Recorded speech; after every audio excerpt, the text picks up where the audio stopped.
Bismillahirrahmanirrahim. Assalamualaikum warahmatullahi wabarakatuh. Hamdan wa syukran lillah. Asyhadu an la ilaha illallah wa asyhadu anna Muhammadan abduhu wa rasuluh. Ayyuhat talabah, as'adakumullah wa rahimani wa rahimakumullah jami'an. Fi hadhil munasabah fa bi'idnillahi ta'ala nuwasil darsana fi tarbiyatil islamiyah. Wa fi liqa'il madhi akhadna an mafhumi tarbiyah lughatan annaha ma'khud min rabba yarbu kadzalika rabba yurabbi. Wal ma'na bainahuma mu'allaqatan. Awalan rabba yurabbi bima'na aslaha, wa rabba yarbu bima'na zada wa nama, ansha'a wa tara'ra. Kama qawlu ta'ala wa taral ardu hamidatan fa idza anzalna 'alaiha al-ma'a ihtazzat wa rabat wa ambatat min kulli zawjin bahij. As-su'alul an, hal sa'uba lillahi subhanahu wa ta'ala wa huwa rabbul alamin an yahluqa kulla syai'in aw yanbut minan nabatil ard dunal ma'? Hal yastati'u Allah tabaraka wa ta'ala aw lam yastati' an dhalik? Fanaqul fatab'an fahadha amrun sahl 'inda Allah, kun fayakun. Walakin a'ta Allah subhanahu wa ta'ala ibratan lana wa durusan 'aziman hatta na'khudh minha darsan an sababiyatus say' wa asbabul wurud wa min anwa'iha ambata syai' minan nabat al-ardha hadha bisababil miyah. Wa min aina unzila fa nazalallahu aw anzalallahu al-miyah minas sama' bi amtariha wa bi ghaithiha wa kulla syai'in akhar min asbab al-insya' aw at-tara'ra' an-nabat fil ard. Wal an sana'khud at-tarbiyah al-kalimah al-tarbiyah fil Qur'anil Karim. Awalan waradat kalimatut tarbiyah wa ba'dhu mustaqatiha fil Qur'anil Karim bima'anin mutaqaribah minha ma yali. Awalan at-tarbiyah tadullu 'alal hikmah wal ilmi wat ta'lim. Qaulullahu ta'ala walakin kunu rabbaniyina bima kuntum tu'allimuna al-kitab wa bima kuntum tadrusun. Qala Ibnu Abbas wa ghairi wahid ay hukama ulama hulama ay dhu hilmin azim, wa qala ad-dhahhak tu'allimu ay tufahimu. Kadzalika at-tarbiyah bima'na ar-ri'ayah ka qawlihi ta'ala wahfid lahuma janahadh-dhulli minar rahmah wa qur rabbirhamhuma kama rabbayani saghira. Qala Fir'aun li Musa fi qawlillahi ta'ala aidha alam nurabbika fina walidan wa labista fina min umrika sinin. Ay amma anta hadha qala Fir'aun li Musa amma anta alladhi rabbaynahu fina fi baitina wa ala furushina wa an'amna alaihi muddatan minas sinin Wa hadza yadullu anna min madlulati tarbiyah ay ar-ri'ayah wal inayah. Tashilan li wa tafhiman lakum sa'asrah bil lugha Indonesia. Di dalam Al-Quran, kalimat atau kata tarbiyah tidak jauh bedanya sebagaimana yang telah kami jelaskan di pertemuan-pertemuan sebelumnya. Yang pertama mengandung makna al-hikmah, ilmu, dan juga belajar atau pembelajaran. Dan ini ada dijelaskan oleh Imam Ibnu Katsir. Potongan ayat dalam surat Ali Imran, walakin kunu rabbaniyin. Namun jadilah kalian rabbaniyin. Yang dimaksud rabbaniyin ini siapa di sini? Yang mana tanda atau alamat rabbaniyun adalah yang mengajarkan kitab Al-Quran dan apa-apa yang kalian mempelajari dari Al-Quran itu. Ya, dan ini merupakan syarat adanya tarbiyah Islamiyah itu harus membacakan atau mengajarkan ayat-ayat Allah terlebih dahulu. Kalau kita mau meloncat ke Quran surat Al-Jumu'ah ayat yang kedua, ya, ketika Allah sudah memberi kepada kita pelajaran untuk mengagungkannya, yusabbihu lillahi ma fis samawati wa ma fil ardi, dan seterusnya itu.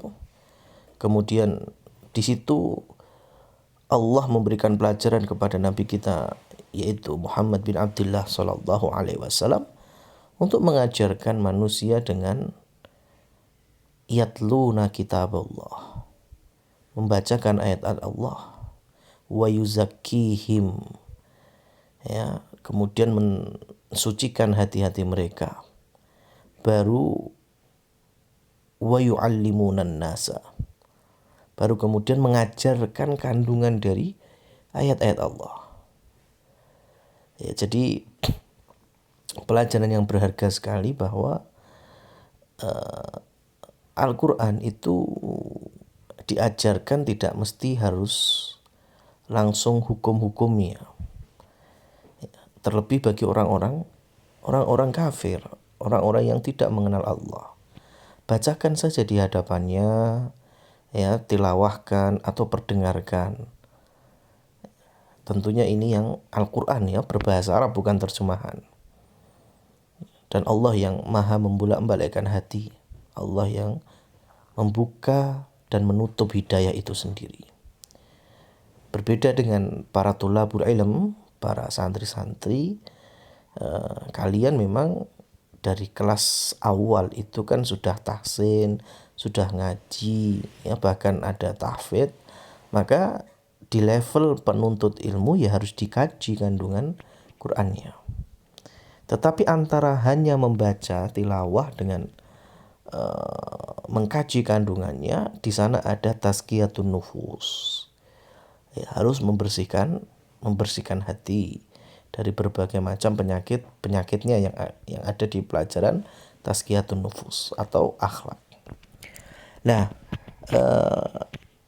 sudut pandang dari ayat ini adalah rabbaniyin.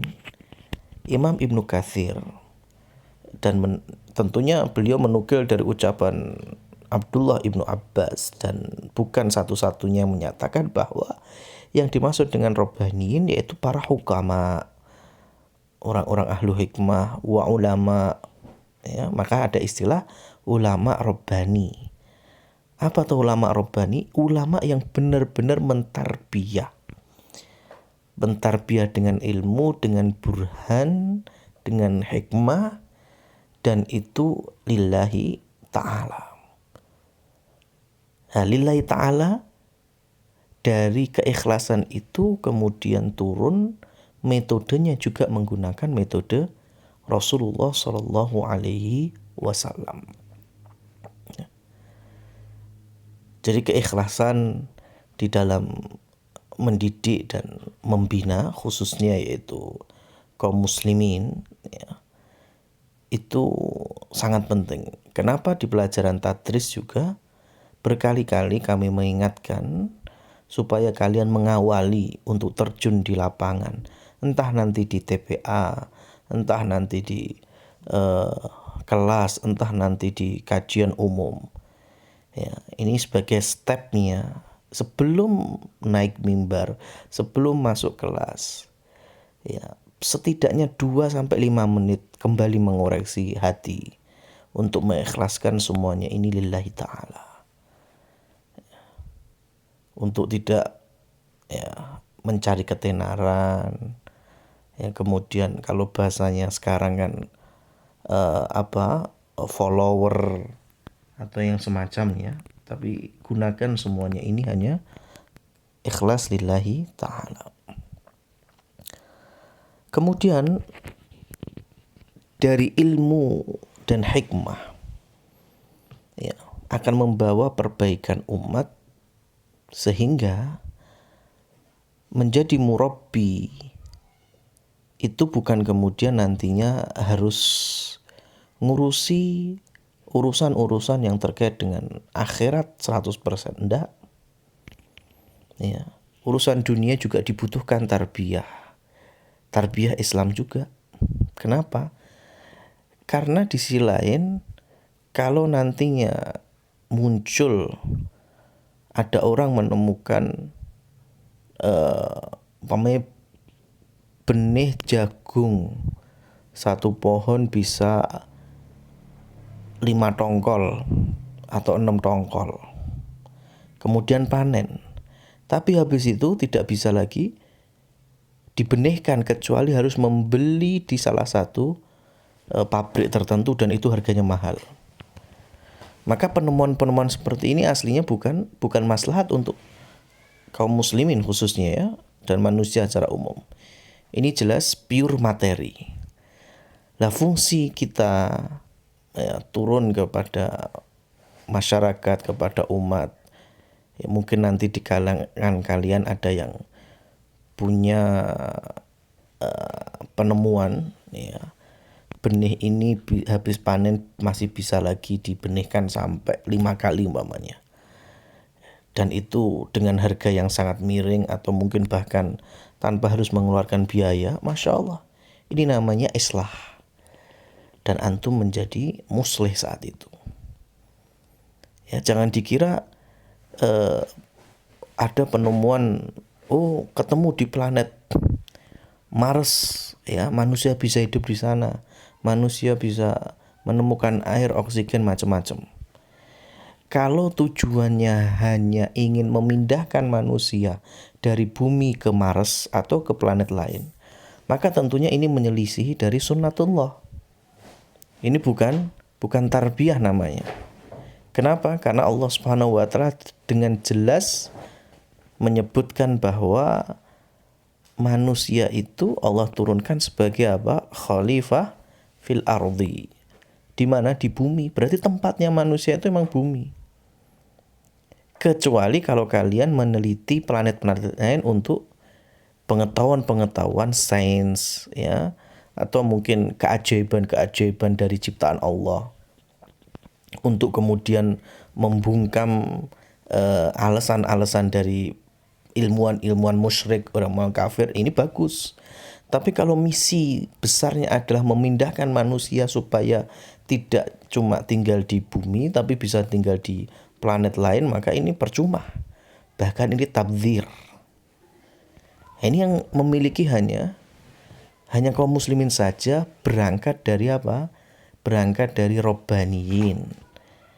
Ya, mentarbiyah dengan keikhlasan, dengan hikmah, dengan burhan, sesuai dengan apa yang Rasulullah SAW contohkan.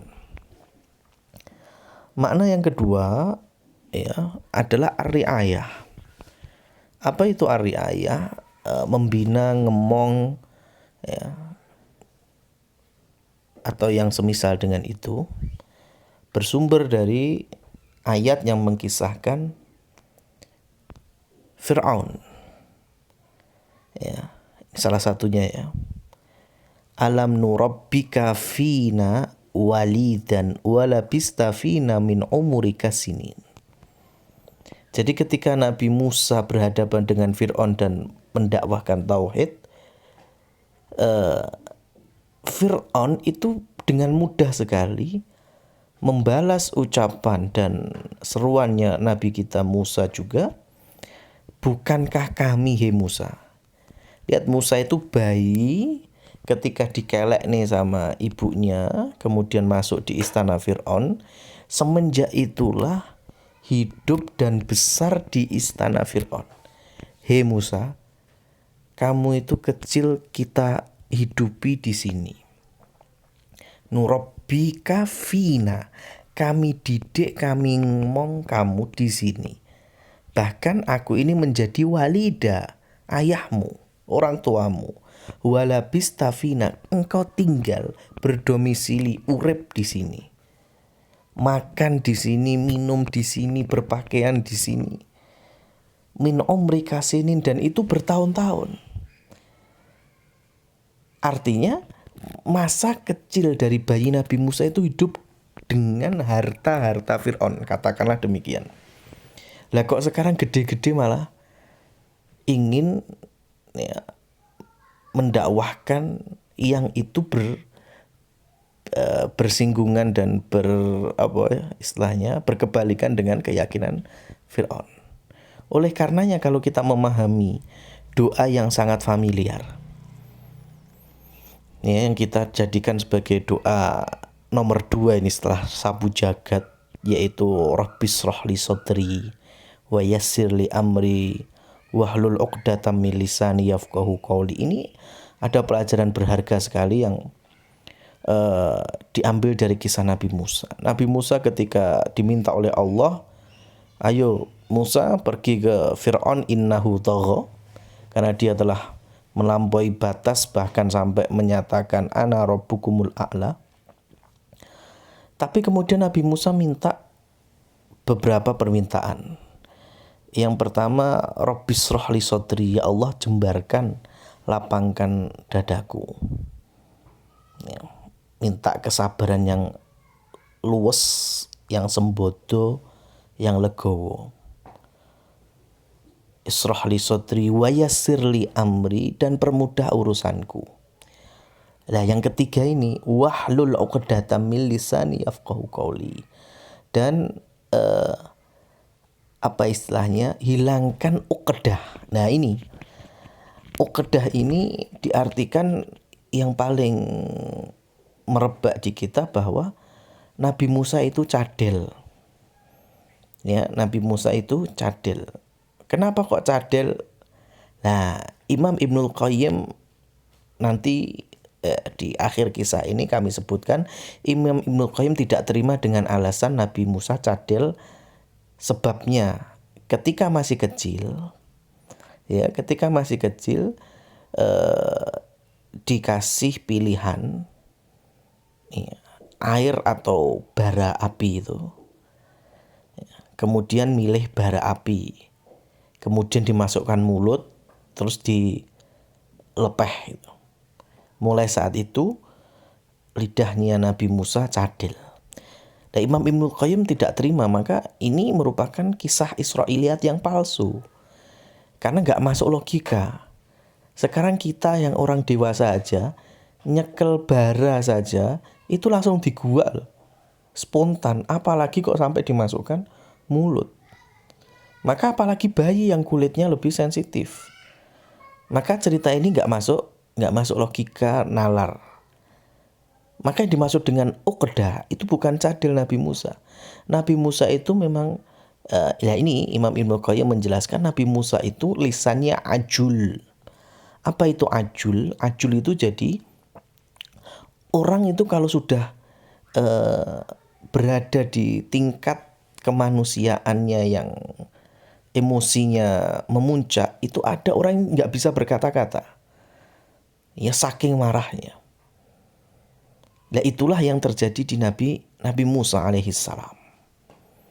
Ya, jadi beliau itu Allah berikan salah satu bentuk kan emosi itu kan sebetulnya fitrah, setiap manusia punya emosi, bahkan Nabi Muhammad pun juga ada emosinya. Ya, tetapi bagaimana memanage emosi itu? Ya, itu kan aturannya syariat kan demikian. Ya, sampai Rasulullah bersabda la taghdab waradda dan miraran itu. Ya, padahal Rasul juga pernah marah sepertinya di peristiwa Uhud. Sampai Allah Subhanahu wa taala menurunkan ayat-ayat laisa minka minal amr. Laisa laka minal amri. Kamu enggak punya urusan, menang kalah itu datang dari Allah. Itu karena Rasul berada di suatu kesempitan hidup dalam pertempuran yang para sahabat sudah ada yang lari, dalam arti mencari tempat yang bagus lagi untuk berstrategi dan macam-macam. Rasul hanya dikelilingi oleh beberapa sahabat-sahabat utama seperti Sa'ad bin Abi Waqqas, Abu Dujana, Abu Ubaidah, ya. Nah, kembali lagi Nabi Musa alaihissalam ajul, kata Imam Ibnul Qayyim. Jadi ketika Nabi Musa itu diterpa, kan nggak bisa ngelak sebetulnya. Ketika Musa bilang Fir'aun bilang, "Hei Musa, kamu itu bayi hidup di sini, makan dari makananku, pakaian juga dariku, harta juga dariku, semuanya dariku," kata Fir'aun. "Lah kok sekarang wani-wani nih gitu kan, berani-beraninya kamu menentangku." Nah, ini Nabi Musa jelas secara fitrahnya karena beliau bertauhid nggak terima. Nah, saking nggak terimanya itu uqdah, ya, sampai nggak bisa terucap dari lisannya. Maka oleh karena itu di antara bentuk solusi, ya, jalan keluar wa yassir li amri wahlul 'uqdatam min lisani yafqahu qauli adalah Nabi Musa minta ditemani saudaranya yaitu Nabi Harun supaya menjelaskan Nabi Harun di saat Nabi Musa lagi keluar ajulnya itu. Nah, jadi ini hikmahnya bahwa definisi dari tarbiyah itu adalah ar-riayah, omongan, ya, ngemong, membina, mendidik. Seperti halnya dalam sirah Nabi itu ada beberapa bab yang bagus sekali, yaitu min ra'yil ghanam ila riayatil umam, dari angon wedus. Jadi riayah itu kan kalau bahasa hewannya angon, tapi kalau bahasa manusia kan nggak mungkin, maksud yang menggembala kan nggak pas. Maka yo ngemong, membina, mendidik, ya. Dan tentunya pasti step by step, gak mungkin instan. Nah, ini dari menggembala kambing sampai membina masyarakat dan umat. Ini Nabi Muhammad SAW mendapatkan riayah, tarbiyah dari kecil di Bani Sa'ad, tempatnya Abu Kabsyah dan Halimah As-Sa'diyah. Kemudian nanti berpindah lagi dengan ibunya hanya sebentar, kakeknya, kemudian Abu Thalib. Itu semuanya riayah dari mereka. Orang-orang yang sampai kemudian membesarkan Nabi kita SAW. Jadi pada kesempatan kali ini kita membahas definisi tarbiyah ditinjau dari makna al-ilm wa ta'lim wal hikmah, dan juga dalam makna ar-riayah dengan mencatut atau mencuil sebagian dari ayat-ayat Quran. Insyaallah pada pertemuan berikutnya kita masuk tarbiyah fistilah. Aku qouli hadza wa subhanakallahumma bihamdika asyhadu an la ilaha illa anta astaghfiruka wa atubu ilaik. Wassalamualaikum warahmatullahi wabarakatuh.